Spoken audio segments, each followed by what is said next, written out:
ఒకప్పుడు నేను ఇన్ఫర్మేషన్ టెక్నాలజీని ప్రమోట్ చేశాను దగ్గర 30 సంవత్సరాల కంటే ముందు. అప్పుడు ఎవరికి ఐటీ అంటే తెలియదు, పెద్దగా డెవలప్ కాలేదు. ఆ రోజు బిల్ గేట్స్ ఏం చేశారంటే అమెరికా నుంచి ఇంటర్నెట్ని ఇన్నోవేట్ చేశాడు.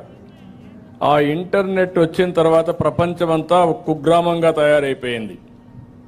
అంత మునుపు అమెరికాలో ఏమైనా జరిగితే మనకు తెలియాలంటే 4 రోజులు పట్టేది.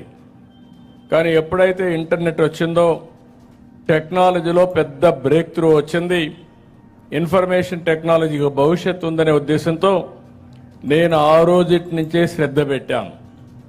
ఎవరికి అర్థం కాలేదు బిగినింగ్లో. ఆ రోజు ఒక హైటెక్ సిటీ కట్టాలంటే చాలా శ్రమ పడ్డాను, అనేక మీటింగ్లు పెట్టాను. ఇప్పుడు ఏ విధంగా అయితే ఐటీ ప్రొఫెషనల్స్ అంతా పనిచేస్తున్నారో వీళ్ళందరూ ఐడియా